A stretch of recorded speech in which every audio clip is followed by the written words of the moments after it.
Tidak semua pocong itu melompat. Sebagian berjalan pelan, menyeret tanah, seolah tahu kemana ia akan pergi. Dan pocong seperti itu biasanya tidak pernah salah alamat. Namaku Raka. Aku kembali ke desa Karangjati setelah hampir 10 tahun merantau ke kota. Bukan karena rindu, bukan pula karena liburan. Aku pulang karena rumah warisan. Rumah itu milik almarhum kakek, terletak di ujung desa, dekat sawah dan kuburan lama. Tidak ada tetangga dekat. Hanya satu rumah kosong di seberangnya, dan selebihnya hamparan gelap saat malam tiba. Sejak kecil, rumah itu selalu terasa dingin. Bukan dingin karena angin, tapi dingin yang diam, seperti udara yang menunggu sesuatu terjadi. Malam pertamaku di sana, listrik sering mati, lampu minyak menjadi satu-satunya penerangan. Suara jangkrik bercampur dengan gesekan daun pisang yang tertiup angin. Jam menunjukkan pukul 22,40. Aku duduk di ruang tengah, memeriksa ponsel. Tidak ada sinyal. Seperti dulu. Lalu duk-duk-duk, suara itu datang dari belakang rumah. Bukan ketukan pintu. Bukan langkah kaki. Lebih seperti sesuatu yang jatuh berulang kali ke tanah. Aku diam menahan napas. Aku memberanikan diri berdiri. Langkah kakiku pelan, lantai kayu berderit lirih. Aku mendekati jendela samping, tempat suara itu berasal. Perlahan tirai aku geser. Kosong. Hanya pekarangan gelap dan pohon mangga tua. Aku hampir menutup tirai kembali ketika bruk. Sesuatu jatuh tepat di bawah jendela. Releks aku mundur. Lalu terdengar suara kain diseret. Srek-srek. Aku tidak melihat apa-apa. Tapi aku tahu. Ada sesuatu di luar sana. Dan entah kenapa perasaanku mengatakan itu sedang menungguku membuka pintu. Pagi harinya aku menemui Pak Wiryo, tetangga terdekat yang masih tinggal di desa itu. Ia menatapku lama ketika aku menyebut rumah kakek. "Kamu tidur di situ?" tanyanya pelan. "Iya, Pak." Pak Wiryo menghela napas. "Dulu sebelum kakekmu meninggal, ada orang mati di rumah itu." "Siapa?" tanyaku. "Bukan orang rumah," jawabnya. "Mayatnya ditemukan pagi-pagi. Terbungkus kain kaan. Berdiri di sudut dapur. Darahku terasa dingin." "Pocong," suaraku bergetar. Pak Wiryo mengangguk pelan. Tapi talinya belum dilepas. Malam kedua lebih sunyi. Tidak ada angin. Tidak ada jangkrik. Jam dinding berdetak terlalu keras. Aku berbaring di kasur lama, mencoba memejamkan mata. Lalu tok-tok-tok, ketukan itu datang dari pintu kamar. Pelan. Teratur. 3 kali. Aku tidak menjawab. Ketukan berhenti. Beberapa detik hening. Lalu terdengar suara gesekan kain di dalam kamar. Padahal aku sendirian. Aku membuka mata perlahan. Di sudut kamar ada sesuatu berdiri. Putih. Tinggi. Diam, kepalanya miring, terbungkus kain kaan kusam. Wajahnya tidak terlihat jelas, hanya bayangan hitam di balik kain. Dan dari bawah kain itu, aku melihat tali pocong masih terikat di kedua kakinya. Ia tidak melompat. Ia berjalan pelan ke arahku. Aku ingin berteriak. Suaraku hilang. Pocong itu berhenti tepat di samping kasur. Aku bisa mencium bau tanah basah dan kain busuk. Lalu, dari balik kain kaannya terdengar suara lirih, "Bukakan." Aku menutup mata. Dan saat aku membukanya kembali, kamar kosong. Pagi datang seperti tidak pernah terjadi apa-apa. Namun di lantai kamar, ada bekas tanah menyeret menuju pintu belakang. Aku mencari tahu. Dari sesepuh desa, aku mengetahui kebenaran, pocong itu adalah orang yang dibunuh. Dikaani diam-diam, dikubur tanpa doa. Talinya tidak dilepas. Karena seseorang takut rahasianya terbuka. Dan rumah kakekku adalah tempat terakhir ia menghembuskan napas. Malam ketiga, aku menyiapkan diri. Aku menyalakan lampu minyak di setiap sudut. Aku duduk di ruang tengah. Tepat pukul 00.00. Pintu belakang terbuka sendiri. Pocong itu masuk. Berhenti di depanku. Lalu ia berlutut. Talinya terlepas sendiri. Dan suara itu terdengar jelas, terima kasih. Lampu padam. Dan untuk pertama kalinya, rumah itu terasa hangat. Aku meninggalkan rumah itu keesokan harinya. Rumah itu kini kosong. Tapi orang-orang desa berkata, jika malam terlalu sunyi, kadang terlihat sesosok putih berjalan pelan di jalan sawah. Bukan untuk menakut-nakuti, melainkan mengantar pulang mereka yang lupa pada dosa lama. Aku pikir semuanya sudah selesai. Aku salah. 2 minggu setelah aku meninggalkan Karangjati, aku mulai bermimpi hal yang sama setiap malam. Aku berdiri di depan rumah kakek. Langit gelap. Sawah diam dan dari arah kuburan lama ada suara kain diseret. Aku selalu terbangun sebelum melihat wajahnya. Sampai malam ke-14. Dalam mimpi itu, pocong itu berdiri tepat di depanku. Kini talinya sudah terlepas. Wajahnya terlihat jelas. Bukan wajah orang asing. Itu wajah kakekku. Pukul 02.17 dini hari, ponselku berdering. Nomor tidak dikenal. Suara di seberang terdengar gemetar. Itu Pak Wiryo. Raka, kamu sudah pergi, kan? Iya, Pak. Kenapa? Hening beberapa detik. Rumah kakekmu lampunya menyala sendiri setiap malam. Jantungku berdegup keras. Dan tadi ada yang berdiri di teras. Siapa? Tanyaku. Pak Wiryo menelan ludah. Pocong tapi wajahnya mirip kakekmu. Aku kembali ke desa keesokan harinya. Di rumah, aku menemukan sesuatu yang tidak pernah kulihat sebelumnya, peti kayu kecil di bawah lantai dapur. Di dalamnya, ada kain kaan lama. Dan secarik kertas menguning, tulisan tangan kakek, aku tahu dosaku. Aku takut mengaku. Ia mati di rumah ini. Dan aku membiarkannya dikubur tanpa keadilan. Tanganku gemetar. Berarti selama ini bukan hanya satu arwah yang terikat di rumah itu. Malam itu aku tidak tidur. Angin berhembus dingin. Lalu terdengar 2 suara dari arah belakang rumah. Duk-duk dan langkah kaki pelan. 2 sosok putih muncul di ambang pintu. Yang pertama pocong tanpa tali. Yang kedua pocong dengan ikatan lengkap. Mereka berdiri berdampingan. Yang bertali menatapku. Yang tanpa tali menunduk. Lalu terdengar suara berat dan penuh penyesalan, sekarang giliran aku menunggu. Lampu padam. Dan aku mengerti satu hal yang mengerikan. Tidak semua pocong datang karena talinya belum dilepas. Sebagian datang karena rasa bersalah yang tidak pernah diselesaikan. Aku menjual rumah itu. Namun sejak hari itu, setiap tempat yang kutinggali, selalu ada suara kain diseret saat tengah malam. Bukan untuk mencelakaiku, melainkan mengingatkanku untuk tidak membawa dosa orang mati tanpa diselesaikan. Karena pocong tidak selalu tinggal di rumah lama. Kadang, ia ikut pulang bersama kita. Aku pindah kota. Rumah kontrakan kecil. Lantai keramik. Lampu terang.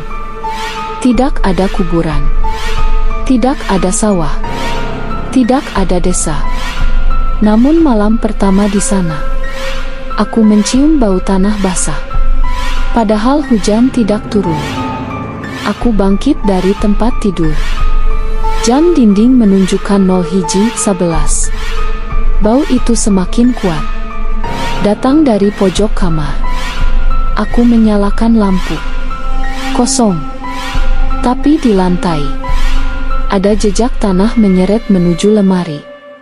Perlahan, pintu lemari berderit terbuka sendiri. Dan dari celah gelap itu, terdengar suara napas tertahan. Bukan 1, 2. Malam-malam berikutnya, teror tidak datang sekaligus. Ia datang perlahan, seperti ingin aku terbiasa. Kadang suara kain diseret di lorong. Kadang ketukan pelan di pintu kamar mandi. Kadang suara berdiri lama di belakangku tanpa bergerak. Aku mulai sadar satu hal mengerikan, pocong itu tidak marah. Mereka menunggu. Suatu malam, aku memberanikan diri berbicara. "Apa yang kalian mau?" Suaraku gemetar. Lampu berkedip. Udara menjadi dingin. Lalu suara lirih terdengar sangat dekat dengan telingaku, "Kamu tahu tapi kamu diam." Aku tersentak. Aku tahu maksudnya. Aku tahu siapa pembunuh sebenarnya. Pembunuh itu bukan orang asing. Ia masih hidup. Dan aku mengenalnya sejak kecil. Paman Suryo, adik kakekku. Orang yang paling keras menolak penyelidikan dulu. Orang yang paling cepat mengubur mayat itu. Orang yang sekarang hidup tenang di kota lain. Sejak aku menyadarinya, teror berubah. Pocong tidak lagi muncul jauh. Ia berdiri tepat di samping tempat tidurku. Wajahnya semakin jelas. Matanya menatap lurus. Dan untuk pertama kalinya, ia berbicara dengan suara utuh, "Sebutkan namanya." Aku menolak. Aku takut. Dan sejak itu, teror menular. Teman sekantorku melihat bayangan putih di belakangku. Tetangga mendengar suara lompat di atap. Anak kecil di gang menunjuk ke arahku sambil menangis. "Om, itu ada yang ikut." Aku mulai kurus. Tidak bisa tidur.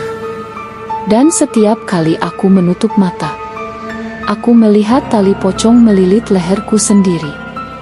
Aku akhirnya mengerti, selama kebenaran disembunyikan, yang hidup akan ikut dikahani. Aku menemui Paman Suryo. Rumahnya besar, terang, ramai. Namun saat aku menyebut nama korban itu, lampu rumahnya mati bersamaan. Angin dingin menyapu ruangan. Dan di belakang Paman Suryo berdiri dua pocong. Satu tanpa tali, satu dengan tali. Paman Suryo berteriak histeris. Ia mengaku, menangis, bersujud.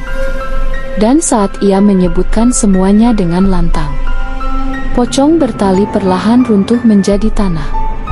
Yang tanpa tali menatapku, lalu mengangguk pelan.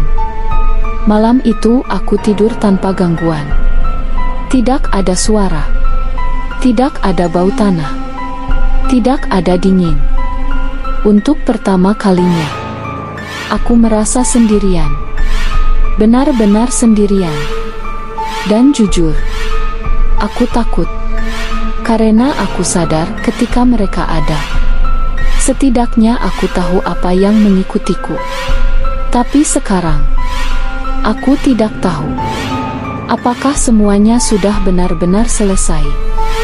Hari-hari setelah pengakuan Paman Suryo terasa terlalu normal. Tidak ada gangguan. Tidak ada bayangan. Tidak ada suara. Justru itu yang membuatku gelisah. Karena setelah mengalami teror bertahun-tahun, ketenangan terasa asing. Malam keempat setelah semuanya selesai, aku terbangun pukul 03.03. Bukan karena mimpi buruk. Bukan karena suara. melainkan karena perasaan diawasi. Aku berbaring diam, menatap langit-langit kamar kontrakan. Nasku pelan. Jantungku berdetak terlalu jelas di telinga. Lalu aku sadar satu hal, aku tidak mencium bau tanah. Tapi aku mencium bau kain kan lama. Aku bangkit perlahan dan berjalan ke kamar mandi.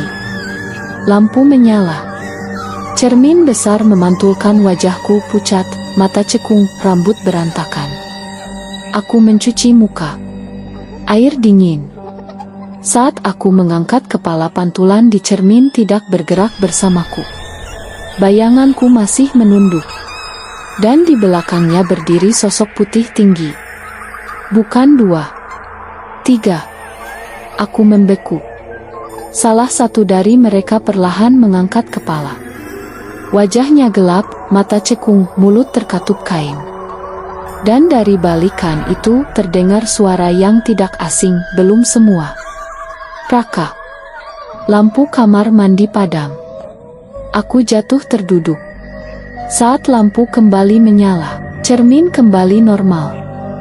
Namun di leherku ada bekas jeratan kain. Aku mulai mencari lagi. Menggali arsip desa. Membuka catatan lama. Bertanya pada orang-orang tua. Dan aku menemukan sesuatu yang membuat darahku terasa beku. Dalam catatan kematian desa Karangjati ada satu nama yang dicoret. Tidak tercatat sebagai meninggal. Tidak tercatat sebagai pindah. Seolah orang itu tidak pernah ada. Namanya Slamet. Orang yang pertama kali menemukan mayat pocong di rumah kakek dulu. Orang yang bersaksi lalu menghilang seminggu kemudian. Tidak ada kuburan.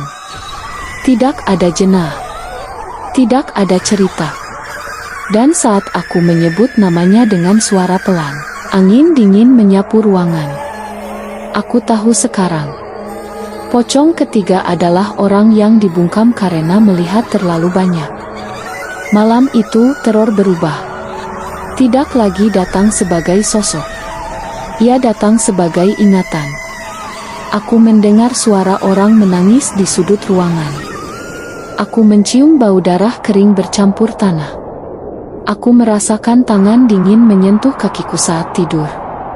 Dan setiap sentuhan itu seolah berkata, ingat kami.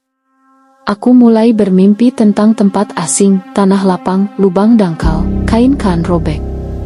Dalam mimpi itu ada 3 pocong berdiri. Yang pertama bebas. Yang kedua terikat dosa. Yang ketiga terikat penghapusan. Dan yang ketiga selalu menatapku paling lama. Aku kembali ke Karangjati. Kali ini sendirian. Aku menyusuri kebun belakang desa, melewati sawah, masuk ke area yang jarang dilewati orang. Di sanalah aku menemukannya. Tanah yang sedikit lebih tinggi. Rumputnya berbeda warna. Dan tidak ada nisan. Aku berlutut. Tanganku gemetar saat menyentuh tanah itu. Saat jari-jariku menyentuh tanah, aku mendengar suara dari dalam tanah. Akhirnya, angin berhenti. Burung diam dan dari belakangku terdengar suara kain diseret. Aku tidak menoleh. Aku tahu siapa yang berdiri di sana. Aku duduk bersila di depan tanah itu. Ma, ucapku pelan. Suara dari belakangku terdengar sangat dekat. Kami tidak ingin membalas. Kami hanya ingin disebut. Aku menyebut nama Slamet dengan lantang. 3 kali. Angin kembali berhembus. Dan untuk pertama kalinya, aku mendengar tali jatuh ke tanah. Saat aku menoleh, tidak ada siapa-siapa. Hanya tanah yang kini terasa ringan. Aku pikir semuanya sudah selesai. Aku salah. 2 minggu setelah aku meninggalkan Karangjati, aku mulai bermimpi hal yang sama setiap malam. Aku berdiri di depan rumah kakek. Langit gelap. Sawah diam dan dari arah kuburan lama ada suara kain diseret. Aku selalu terbangun sebelum melihat wajahnya. Sampai malam ke-14. Dalam mimpi itu, pocong itu berdiri tepat di depanku. Kini talinya sudah terlepas. Wajahnya terlihat jelas. Bukan wajah orang asing. Itu wajah kakekku. Aku pikir semuanya selesai. Aku salah lagi. Sejak hari itu, setiap aku berada di tempat sunyi, aku bisa melihat mereka yang mati tanpa cerita. Bukan hanya pocong, bayangan, siluet, pantulan yang tidak seharusnya ada. Mereka tidak mengganggu. Mereka hanya berdiri menunggu disebut. Aku menjadi pengingat. Dan itu adalah harga yang harus kubayar. Sekarang setiap malam sebelum tidur, aku selalu berbisik, kalau ada yang belum tenang sebutkan namamu. Kadang tidak ada jawaban. Kadang ada suara pelan dari sudut gelap aku. Dan aku tahu, selama masih ada orang yang mati dalam diam, selama masih ada dosa yang dikubur tanpa pengakuan, teror pocong tidak akan pernah benar-benar berakhir. Ia hanya berpindah pendengar.